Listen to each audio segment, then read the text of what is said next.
नमस्कार दोस्तों, स्वागत है आपका मेरे चैनल गोविंद गोपाल में। फिर से एक बार दोस्तों मैं लेके आया हूँ आज आपके लिए बेसिक शिक्षा से जुड़ी ही 7 खबरें। इन खबरों को बताने से पहले मैं आपसे यही कहूँगा कि अगर आपने अभी तक मेरे चैनल को सब्सक्राइब नहीं किया है तो प्लीज़ नीचे लाल बटन को दबा के चैनल को सब्सक्राइब कर लीजिए, साथ में दबा दीजिए बेल आइकन को, ताकि मेरी डेली की डेली बेसिक शिक्षा से जुड़ी खबरें आप तक पहुँच सकें सबसे पहले। तो चलिए दोस्तों शुरू करते हैं हम आज के समाचार, जिसमें सबसे पहले हम आपको बताएंगे जिला अलीगढ़ के बीएसए महोदय के द्वारा दिए गए आदेश के बारे में। जिला अलीगढ़ के बीएसए महोदय ने आदेश कर दिया है कि ब्लॉक गंगेरी और बिजौली में जो भी विद्यालय एक ही परिसर में चल रहे हैं, यानी प्राथमिक और उच्च प्राथमिक विद्यालय एक ही परिसर में चलने वाले विद्यालयों को संविलियन करने का आदेश उन्होंने दे दिया है।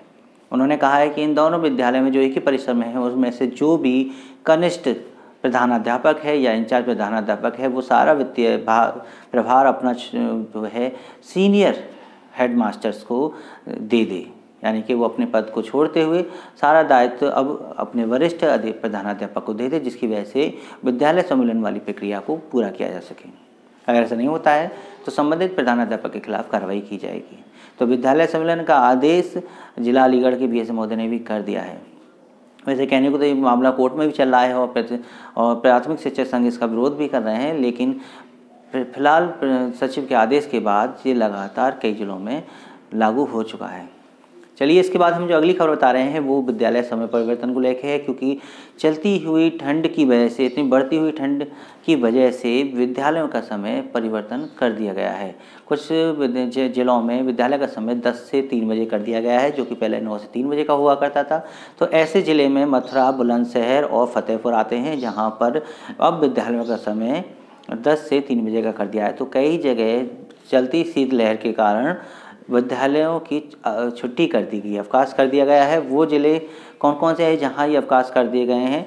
वहाँ पर आपको पीलीभीत में ये अवकाश कर दिया गया है, मऊ में कर दिया गया है, आजमगढ़ में कर दिया गया है। पीलीभीत में तो 31 तक अवकाश है, जबकि और दोनों ज़िलों में 29 का अवकाश है, 30 का संडे है ही है।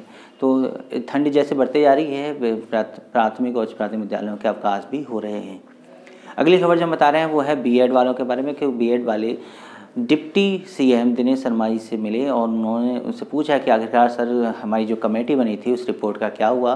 तो माननीय उप मुख्यमंत्री जी ने पूरी तरीके से उनको आश्वस्त किया है कि सरकार आपके बारे में सोच रही है और पूरी कोशिश कर रही है कि यूपी टेट 2011 पास की हुई बीएड अभ्यर्थी को 100% नौकरी मिल जाए, कोई व्यक्ति बचे नहीं। इस पर कार्य चल रहा है और रिपोर्ट को उजागर करने के मामले में उन्होंने मना कर दिया है कि अभी रिपोर्ट हम नहीं बता सकते हैं, लेकिन निश्चित रहिए सरकार आपके लिए कार्य कर रही है और प्रत्येक को नौकरी देना सरकार का उद्देश्य है।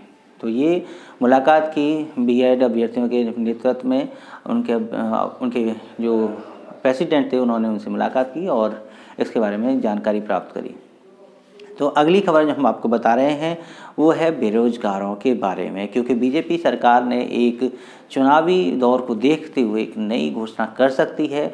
हो सकता है कि ये घोषणा उनको बहुत एक तख्ता पलट जैसी बात होती है कि बिल्कुल स्थिति बदल देगी, क्योंकि बहुत बड़ी घोषणा हो सकती है। कि उन्होंने कहा है कि हम लगभग 20 करोड़ लोगों को, जो लगभग इतनी संख्या है, बेरोजगारी भत्ता 2,500 रुपये प्रति माह देंगे। 2,500 रुपये हर महीने जो लोग बेरोजगार हैं उनके बैंक खाते में पैसा आ जाया करेगा। ये मिनिमम अमाउंट है जो एक जीवन यापन के लिए चाहिए होता है, कि जिसके कहते हैं हम UBI, यूनिवर्सल बेसिक इनकम। तो ये जो हमारा इनकम UBI है ये भारत सरकार देने के विचार में है, घोषणा करने के विचार में है, और इससे लगभग 20 करोड़ बेरोजगार भारत में जो है उनको लाभ मिल सकता है। लेकिन फिलहाल समिति बनेगी, समिति पे विचार होगा कि इनमें किसानों को शामिल किया जाए या नहीं किया जाए। इन सब पे विचार विमर्श होने के बाद ऐसा होगा। वैसे अब तक कई और देशों में भी ये UBI दिया जाता है, जैसे जर्मनी, इटली और जापान में भी दिए जाते हैं। जर्मनी में लगभग 309 यूरो दिया जाता है, जो कि लगभग आपका 35,000 रुपये करीब बैठता है, और इटली में तो 90,000 करीब रुपये बैठते हैं। इनको चेंज करो यूरो को और इनको, तो ये पैसे इतने बैठते हैं। तो ये और भी देशों की भांति भारत में भी अब ये प्रक्रिया करने जा रहे हैं।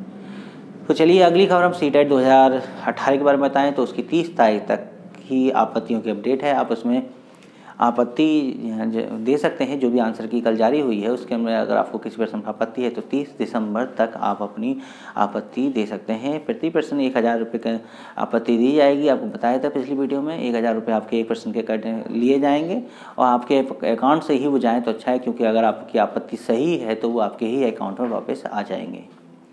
तो दोस्तों ये थी सारी खबरें जो आज हमने बताई बेसिक शिक्षा से जुड़ी। हम ऐसी ही डेली अपडेट आपको देते रहते हैं। इसके लिए बस आपको हमारे चैनल को सब्सक्राइब कर लेना है, साथ में दबा देना है बेल आइकन को, ताकि डेली की डेली बेसिक शिक्षा से जुड़ी हुई, शिक्षा मित्रों से जुड़ी हुई, शिक्षकों से जुड़ी हुई, चल रही भर्तियों से जुड़ी खबरें हम आपको देते रहें। और दोस्तों इस वीडियो को लास्ट में लाइक एंड शेयर करना नहीं भूलिएगा, क्योंकि मैं हूँ आपका साथी गोपाल सिंह। नमस्कार।